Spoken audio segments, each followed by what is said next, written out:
Back in February, Israel launched its version of a vaccine passport called the Green Pass.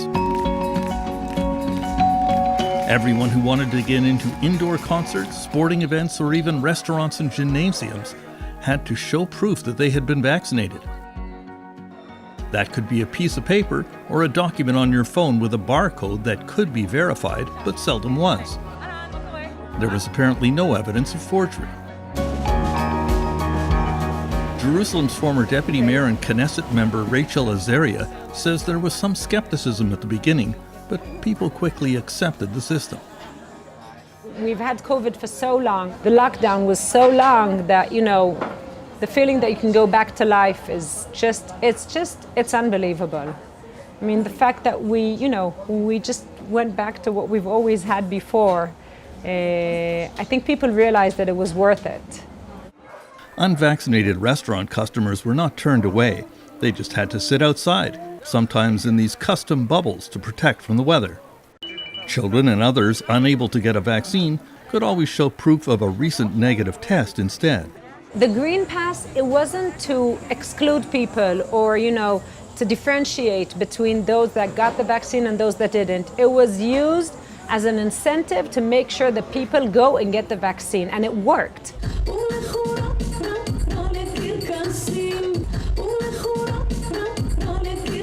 Now Israel has one of the highest vaccination rates in the world, around 60% of the population with both doses. Last week, the country was celebrating Pride Day, and things looked almost back to normal. Canada is considering a similar vaccine plan. What advice would you give? To give people the feeling that they're part of a community and that it's a communal effort. It's not only for yourself.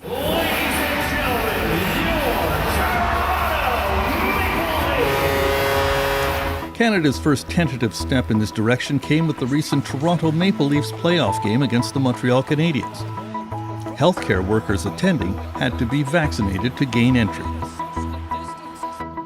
The latest public opinion surveys show that Canadians strongly support requiring vaccines to board an aircraft, 79% in favor for international travel.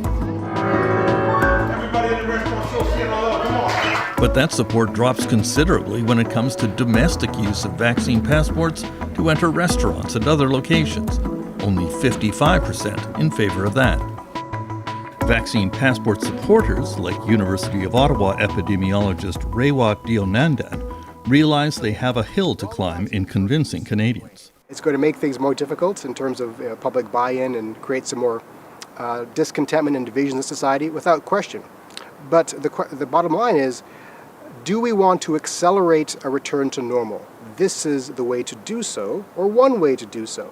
Again, Israel has shown us how to do this. Other countries have shown us how to do this as well. Israel is also a society that is comfortable with conscripting everyone into military service. That's something that Canadians would probably have different views about. So I think it's a different society. Kara Zweibel is the Fundamental Freedoms Program Director of the Canadian Civil Liberties Association.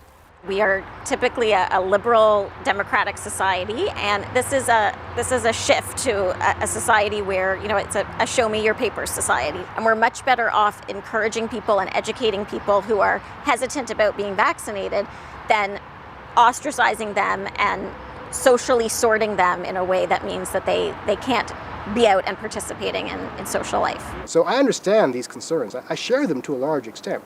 Like I'm a non-white immigrant. Like the idea of being stopped and asked for my papers is disconcerting to me.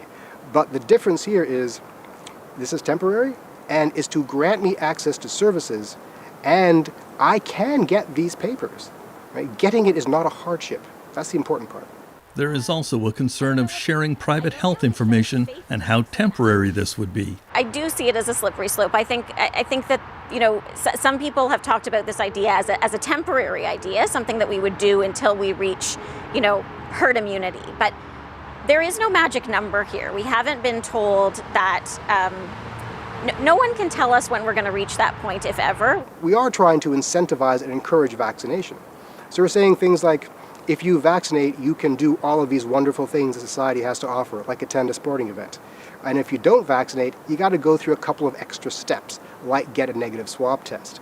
So it's a slight disincentive that has the result of encouraging vaccination, but it doesn't exclude people who haven't been vaccinated. It just requires more of them. Now several Canadian universities, including the University of Toronto, Western University, and Fanshawe College in London, Ontario, have decided to require proof of vaccine for any student who intends to enter residence for the fall term. Fanshawe's Vice President of Student Services, Michel Baudouin. If we don't have a vaccine program, then we won't be able to open the common areas. Students will be restricted similar to the way they are now. They will be more confined to rooms. They won't be able to go into lounges or open common spaces. Bruce Springsteen is returning to Broadway with his one-man show in July. Only fully vaccinated people will be allowed in. Torres rips one in the air, deep left field. New York State has implemented the Excelsior Pass, which will allow vaccinated people to attend large sporting events and movie theaters. Meanwhile, Governor Ron DeSantis has outlawed vaccine passports in Florida, and many red state governors are moving in the same direction. We followed freedom, and that's the reason why Florida's doing better. At the federal level, President Biden will not issue vaccine passports, but will allow private sector businesses to require them. As people start to travel again, perhaps this summer, if everything goes well, it would make sense for us to align with partners around the world on some sort of proof of vaccination or vaccine certification. In Canada, Prime Minister Trudeau seems in favor of vaccine proof for international travel, but not for domestic use. While his chief science advisor, Mona Nemer, totally supports the idea.